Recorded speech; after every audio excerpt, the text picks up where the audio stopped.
You're listening to The Lyndia Grant Show. Think on these things with Lyndia Grant. Well, good evening, Radio 1 listeners. Thank you for tuning in to The Lyndia Grant Show. Today is Friday, May 31st. It is the 5th Friday of the month.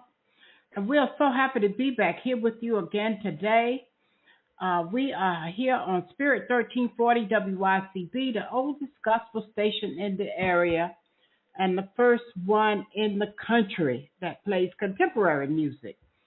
So we're going to talk today to our own Dr. Julian Malvo, and then in our second half, every month now for the last 7 months or so, we've been talking to Attorney Dana Stebbins about the state of democracy. So Dr. Julian touches on it a little bit usually, but she doesn't like to talk about the orange man the whole time, so she gives us a variety. Dr. Julian Malvo is a nationally known economist, former dean of Cal State Los Angeles, and one of two president emeritus from Bennett College.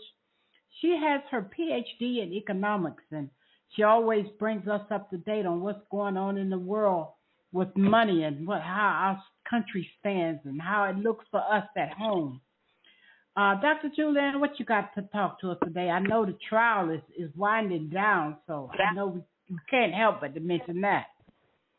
No, we have to mention it. On Tuesday, both sides, the prosecutor and the defendant, gave their closing arguments. The jury is to go home at the end of Tuesday. On Wednesday, the judge will give them their marching orders, and then they will deliberate. Who knows how long they'll deliberate? Some people are saying it'll be several days, and others are saying this is open and shut. I think it's open and shut, but it depends on the partisan makeup of the jury. So we'll see what happens. None of us has a crystal ball, Lyndia, so it doesn't make any sense to try to guess. What we can say is that this has been a long trial, and we're looking forward to the result.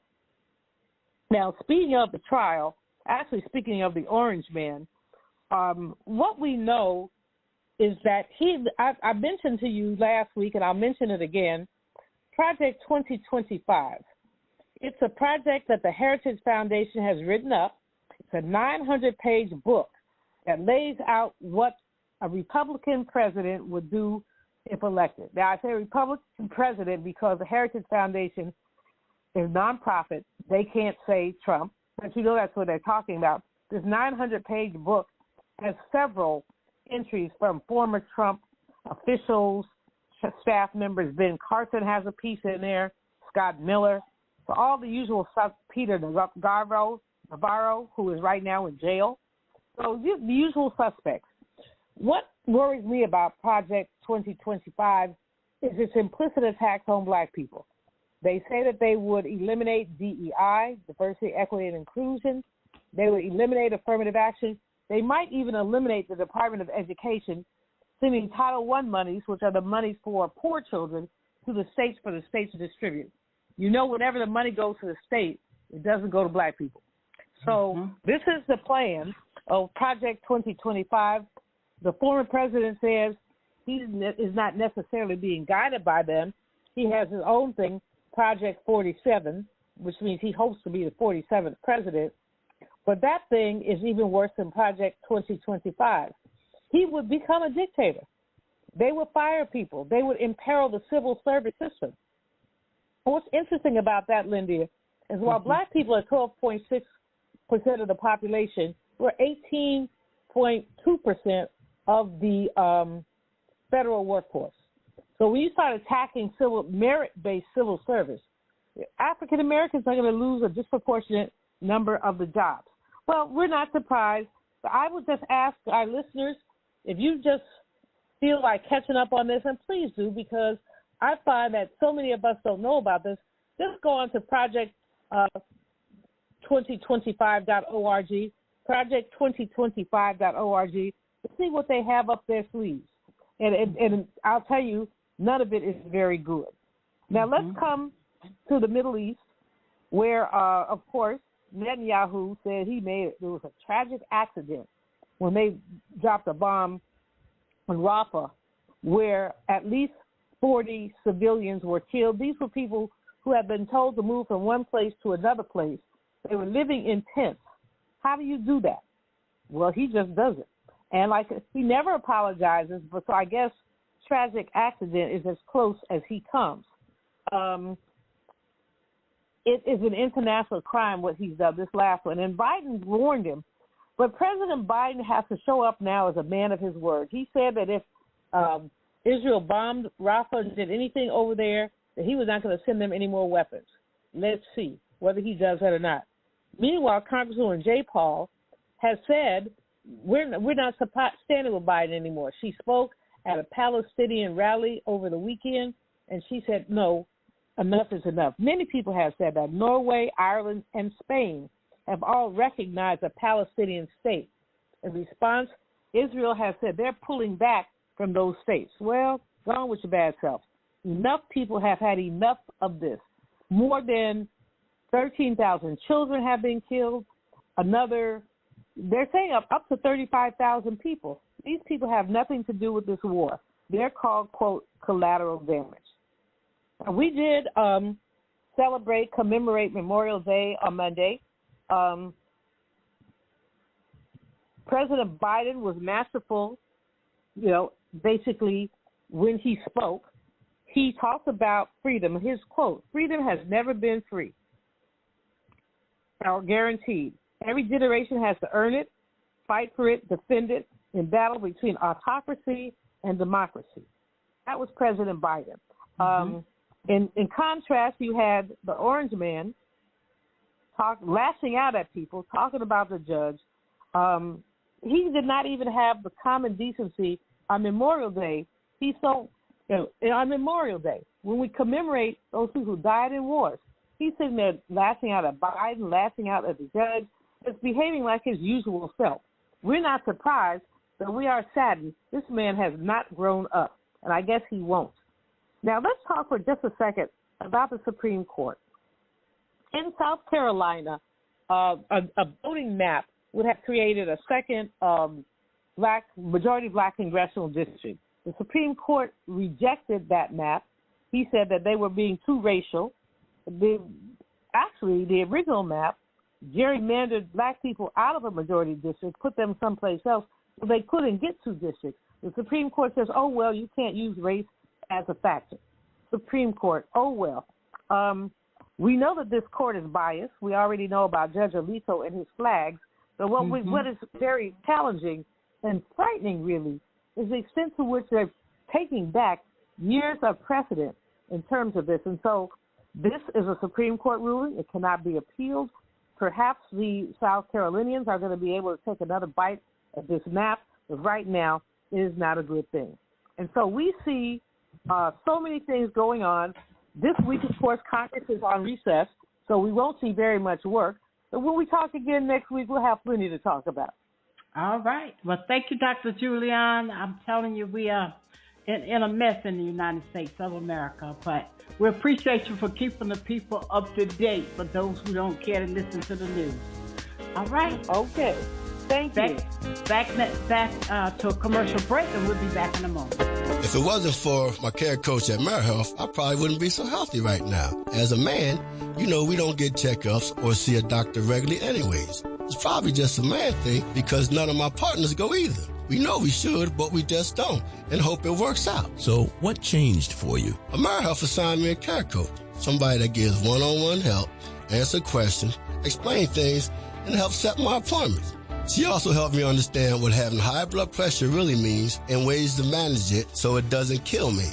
It ain't nothing to play with. If you're a member of AmeriHealth, ask for a care coach. I'm glad I got mine. At AmeriHealth, if you need a care coach, you can have one. Just call us at 1-877-759-6224 to get connected. 1-877-759-6224.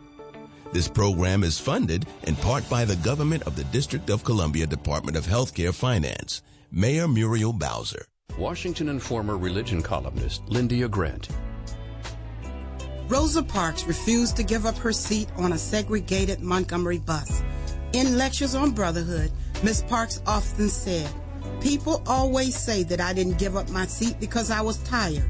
But that wasn't true. I was not tired physically. I was not old. I was 42.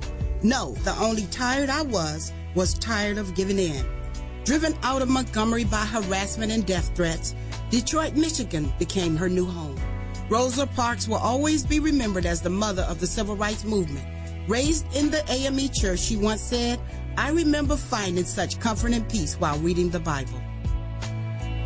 Read more in the religion column of the Washington Informer, an award-winning African-American newspaper. We don't report crime or gossip, just positive news. Pick up the Washington Informer or visit us online at washingtoninformer.com. Call 202-561-4100 for more information.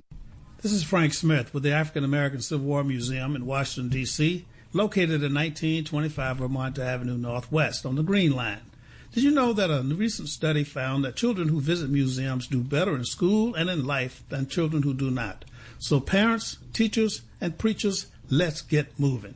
I promise you, if you bring your children to the African American Civil War Museum, they will be inspired by the images that they see. They will be impressed by our living history reenactors who are always available, and they will be involved in our scavenger hunt that takes them throughout our exhibit. That's the African American Civil War Museum, 1925 Vermont Avenue. Our hours are 10 to 6:30 on weekdays, 12 to 4 on Saturdays and Sundays. See it. Be inspired. And now we are back from our commercial break. You're listening to the Lyndia Grant Show. Today is Friday, May 31st. Now for our second interview. We have attorney Dana Stebbins on with us once a month, and today is the day that she was able to fit it into her busy schedule. So we look forward to hearing from Dana today. I want to tell you a little bit about Dana. She is the owner and CEO of Dana Brewington Stebbins, MSW Esquire. She's the president and CEO of the Cornelius Group, the law offices of Dana Stebbins. I know I said a whole lot, but anyway, she's located at 1350 Connecticut Avenue, Northwest, Suite 1200. And Dana Stebbins is a MSW JD. She's an attorney, and she with an advanced degree in human behavior, and has been serving for more than 25 years, probably more, closer to 30 or more. She provides strategic advice in community and economic development activities that accounts for the accommodations, the professional, the social, and the cultural uniqueness of the firm's clients and their business relationships. Ms. Stebbins, a graduate of Howard University, holding her BA and master's degree in sociology and psychology, and she has her Juris Doctorate, and she got that with honors, also from Howard University School of Law. She has published numerous articles on public policy issues, and she's a frequent lecturer at university and professional conferences in economic development and procurement strategies. I go way back to Dana from the 80s when I met her when she was on a chair for the women in business at the D.C. Chamber of Commerce under the Honorable Councilmember Charlene Drew Jarvis. I'm not going to go into that today because we got to give Dana some time. I only got a 30-minute show. Welcome to the show today, Dana. I understand you're going to be talking to us about a call to Americans who want to protect our democracy and the rule of law. And talk to us about that. Talk to us. Thank you, Lyndia. I'm happy to be here, though. I wish that there was some days when I could do a show when it would all be light and happy. But, you know, in today's, what's going on with today, I need your listeners to focus on what really is going on in our democracy. There is such a broad-based attack on the rule of law and our system as we know it that we have to pay attention. We have to. And so what is happening now and why I am concerned that this movement is growing is because every day there's a systematic attack on our prosecutors, judges, and even our jurors who are engaged in trying to unearth the truth about crimes committed by the former president and his allies, about January 6th, about the way that they use the system to their advantage. There are 7 cases pending against the former president. But he is not really the only person that is being under attack, and he represents a growing influence in American politics, especially in the Republican Party, to bring political pressure against the rule of law. It's a war on the legal system because it allows those people who want to change our democracy to an autocracy to succeed, and it's very frightening. And Dana, do you think that a lot of these lawmakers really understand? I don't understand why they're going along with that. Even what is the lady that just stopped running for president? Even she came around talking about she's going to vote for Donald Trump. Yeah. You're talking about the former governor of South Carolina, Nikki Haley. Yeah, I mean, it shows you that there's do they know, or are they afraid, or what in the world? So look, when powerful political people are under scrutiny for alleged crimes, right? There are two things that happen. Those people who support them and their efforts because they have something to gain rise up to defend them in ways that are scary. They change laws. They for example, in Georgia, they attacked the prosecutor, Fani Willis, because she had the nerve to bring a racketeering charge against the former president and 7 of his colleagues. So they went after her to try to get her thrown off of the case. In New York, Letitia James, the attorney general, they attacked her. They went after Jack Smith, the one who's now seeking. And what they do is they get the judges on their side. I don't understand how that has happened. But remember, in my very first show, I told your listeners that the Trump administration had gotten 118 federal appointees to the federal bench. So the judges that are hearing these cases now are largely been appointed by him. And so they are changing and interpreting the laws in ways that benefit him. And we're fighting this system that seems to be, aimed at us and not for us any longer. I think Nikki Haley is an example of what happens when you go against a strong political figure like him and his movement. You either have to join them or you'll be crushed. And she learned that she couldn't defeat him, and so her easy way out is I'll just join him. Maybe I'll be vice president, or maybe I'll be in the cabinet, or maybe I'll be somewhere to preserve her own power base. I believe that, yes. Just that easy. Especially since she had such a big role the last time. Yes, exactly. Ambassador.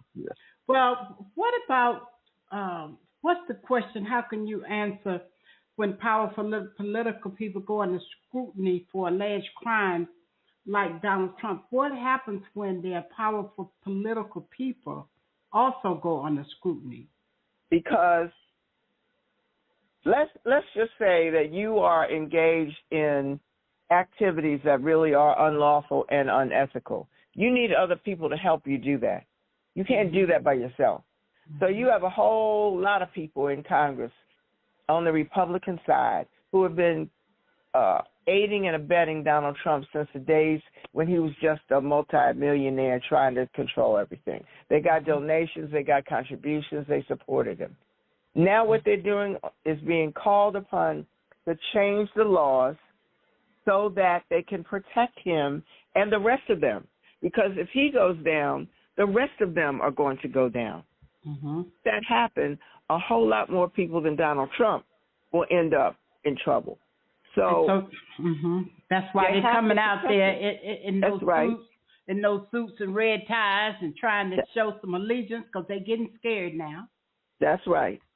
And they are changing every kind of rule they can, every rule of law they can, every ethics rule they can, anything they can to stop the people. And it's very frightening.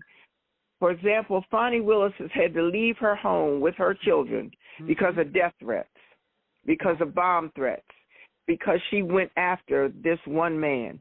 She now has no address. You don't know where she lives. Yeah, she's living in hiding. She's living in hiding. She's in hiding. And when the trial comes to New York, so will Letitia James be in hiding, because they will stop at nothing to intimidate people who are trying to go after, who have the bravery and the principalness and the fortitude to go after this whole corrupt system. And so, Dana, I realize that this is going on, and so do a lot of people. But my question is, wonder why the FBI, because in America, usually people don't get away with this kind of stuff. They be setting you up, and if you are going after citizens like this, they don't allow this. I'm confused about how in the world is all of this going on in the United States of America, the richest country in the world, the most powerful, the one that everybody look at. I mean, why can't we stop for everyday citizens like me, for us to have to go through that? I don't understand. I don't either. And we could spend another whole show talking about the FBI, because the FBI now has become very politicized. It isn't the FBI that used to be on television. I know, because a lot of his people, a lot of his plants are inside of there. Are inside. This conspiracy goes very deep. So there are a lot of people planted inside of every agency now who are willing to stand up and fight against what they're supposed to be doing. We could spend a whole day on the FBI. Because look at what happened to the Supreme Court judge. Yes. I can't call his name with these flags flying upside down. Justice Alito. And the Christmas tree. Yes, Justice Alito. Yeah. So that shows you they're everywhere. You're absolutely right. They're everywhere. They're everywhere from top to bottom in the system. They've taken a long time to figure out how to infiltrate the system. And they're not about to give up now. So they will go after anybody who looks like they might bring this system down. But I wonder if they really understand what will happen when we turn it into, what is that word? Not a democracy, but the other autocracy. Well, yeah, an autocracy. Do you think they really think this will happen, or they just living by the day, sounds like? I think some of them really think that this could happen. Remember, there's strong men and autocratic governments all around the world. And they have set up the policies and procedures for us to follow. For those of us who want to get away from democracy, look at Russia, look at Korea, look at China. Those are not democracies in the true sense of the word. They are controlled, and there are a lot of people in this government who believe that that's the way we should be going. Yes, some of them are ignorant, but most of them know. So we don't run out of time. Let me ask you, what can we do about this? Tell us that. Well, first of all, there is a woman. I was unable to secure Michael Steele. As you know, we've been trying to get him, but his schedule is just crazy. But there is a woman named Rachel Maddow who has a show. We love Rachel. Truth to power. We love her. If your listeners start following her, every day she will give you information which is true and factual, and you'll be able to see for yourself what is going on. So one, start trying to follow Rachel Maddow. Follow the truth. The second is have enough courage to stand up for people like Fonnie Willis who are under attack. Stand up for people who are brave enough to attack this whole intimidation process that they have going. And then the third thing is take seriously this. Take this seriously. This is not going away. When I started talking about this over a year ago, I thought maybe it would go away. It's not going away. No, it's getting worse. It's getting worse by the day, and I'm shocked at it, to tell you the truth. And I'm so happy you coming on talking to the people every week, and I truly hope that they're listening. And we'll keep talking about this right on up until November. And I pray that after November we can talk about something else. But we'll see. Well, I know who knows where we'll be by then. Yes. Prayer is needed, Lyndia. Prayer is needed. We got to do all we can while we can. Yes, correct. And I want all of you out there listening to make sure you can be ready to vote. Be sure to vote. All right. Well, thank you, Dana. We'll be talking to you again in June. June is my anniversary month. Have done 15 years. Wow. So every week we'll have a special guest, and you already got your slot, so you'll be part of the celebration. Thank you. I'll be happy to. All right. We came on June the 8th, 15 years ago. All right. Thank you, Dana. And now stay right there for the close. Folks, we thank you for tuning in to the Lyndia Grant Show. Read my column in the Washington Informer newspaper and pick up a copy and share it with someone. It's always a motivational, inspirational story there for you. Thank you for tuning in. I hope you enjoyed Dr. Julianne Malvo's Politics Today and Attorney Dana Stebbins talking about the state of democracy in America. Each week I close with this. Earl Nightingale once said, "Words, thoughts, and deeds have a boomerang effect. So be careful what you send out. We do become what we think about." And Scripture says, "My people perish for the lack of knowledge." So think on these things. From the Lyndia Grant Show, I'm your host. Thank you for tuning in from the Lyndia Grant Show. Until next week, good day. Thank you for listening to the Lyndia Grant Show. Think on these things with your host, Lyndia Grant.